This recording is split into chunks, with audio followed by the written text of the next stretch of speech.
Hoxe temos o prazer de contar con Miguel, xogador do Soneira, e que este fin de semana, tras concluir a final da Copa, colgará as botas.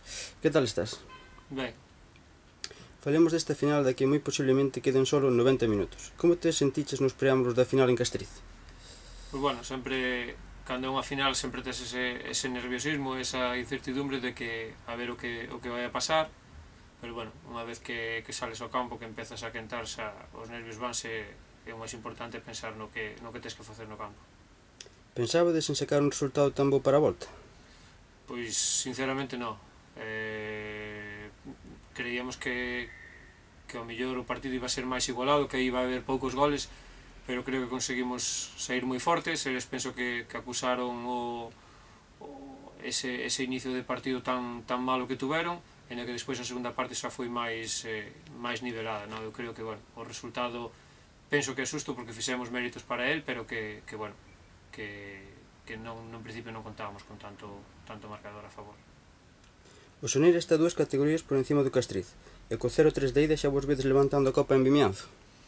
Home, penso que si perdemos a Copa é porque se dan as cousas moi mal, non? Pero hai que respetar ao Castriz porque foi capaz de levantar unha eliminatoria contra o C, que xa ganou o partido de volta por 0-3. Esta é unha final pode pasar calquer cousa, pero sí que confiamos nas nosas posibilidades e que se estamos ben plantados no campo vai ser difícil que nos fagan 3 goles. O Elvis na entrevista anterior dixo que a Copa da Costa era a Champions do fútbol modesto, e ti tamén comentaches que ganar a Copa era mellor que a Champions. Dá tanto orgullo ganar este trofeo? Sí, eu penso que sí, porque, bueno, digamos que a nivel profesional todo o mundo, pois sí, hai moitos xogadores que sinten os colores e que bueno, que teñen aprecio ao clube, pero creo que na Costa os xogadores xogamos polo noso pobo, polo noso escudo, e por iso ten moito valor para nós conseguir este título co noso equipo, non?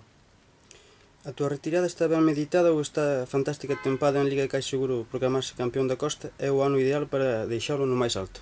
Sí, a retirada está decidida, e, bueno, que mellor maneira se podemos conseguir o domingo trofeo da Copa da Costa que retirarme ganando un trofeo, non? Será o teu último partido federado, pero algunha pachanga sí que seguirá xogando? Sí, de feito, bueno, intentarei seguir ligado ao fútbol entrenando, pero, bueno, os veteranos do Soneira están aí e supoño que algún partido sí que irei a disputar con eles o ano que ven. Bueno, e agora falemos un pouco da tua vida deportiva. Vas colgar as botas para vestir o traxe de adestrador. Tes ofertas de equipos da zona da Coruña, pero nun futuro gustaríache volver a seguir a mesma senda que o Soneira? Bueno, eso nunca se pode decir, no, pero penso que nestes momentos o tema de ser entrenador está complicado. Eu vou intentar o ano que ven en categorías inferiores, como así estou levando, que é o que máis me gusta nestes momentos. En un futuro nunca se pode decir, no? De todas formas vou seguir ligado ao Soneira porque vou seguir traballando, colaborando co clube, pero nun futuro pois xa se ve. Eres amigo de Oltra, novo adestrador do Deportivo da Coruña. Podeches falar con ele, crees que é o que necesita o Depor? Sí, falei con ele, estuve estes días que veo a Coruña, estuve con ele, coa familia, porque, bueno, temos boa amistade da etapa de Castellón, e coincidimos antes tamén facendo o título de entrenador ali en Valencia. Creo que é un entrenador que vai a vir moi ben para o Deportivo, é unha persona que sabe levar perfectamente un grupo e que conoce perfectamente a categoría, e que creo que vai impoñer o seu estilo de xogo aquí en Coruña. E ti como adestrador, como te definirías? Vas ser atacante ou defensivo? Como din todos, eu creo que o equilibrio entre a defensa e o ataque é o máis importante, non? Pero despois os éxitos dos entrenadores veñen marcados polos xogadores, non? Que se tedes xogadores que sean capaces de desenvolverse ben no campo, non, pouco vas a ter que enseñarles, non? E como xogador, en que equipos militaches? Xogador, sí que empecé no Soneira, despois fui a Bergantiños, Fabril, Levante, Castellón, Figueras, Gerona, Lugo e Casteldefels, despois Montañeros e xa Soneira. Cal é o teu palmarés? Pois, eso sí que é complicado.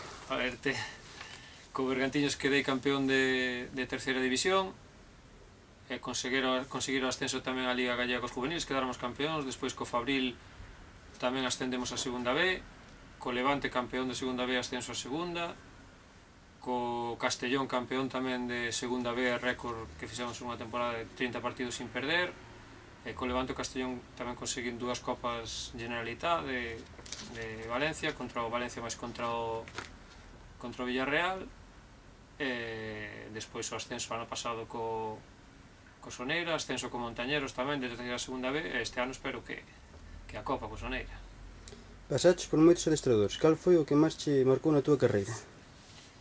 Pois home, eu creo que sempre te acordas do primeiro e sempre te vas a acordar do último, non? O meu primeiro entrenador foi Ramón Piña, creo que foi unha persona que me marcou moito como persona, porque, bueno, era un rapaz aínda, 15 anos, era a primeira vez que xogaba ao fútbol en un equipo, digamos, serio e federado, e bueno, sí que estuve en 5 anos con el que para mí foron moi importantes. Bueno, nesta miña última etapa, pois estar con Manolo, que aparte, máis que o meu adestrador, considero o meu amigo, pois creo que me axudou moito neste último ano da miña carreira.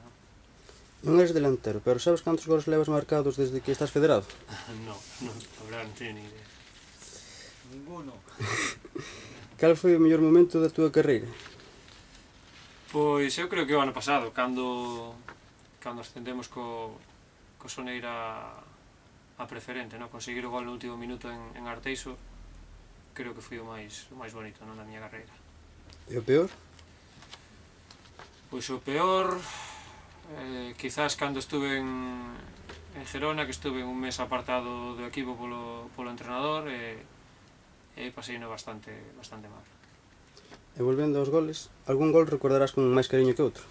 Si, o do ano pasado, sin duda, contra o Arteixo. Pensabades facer tan boa temporada no primeiro ano do Soneira en preferente? A ver, un ten confianza no que fai, sobre todo Manolo tiña moita confianza no equipo, sabía que o grupo que lle podía dar resultados, pero sempre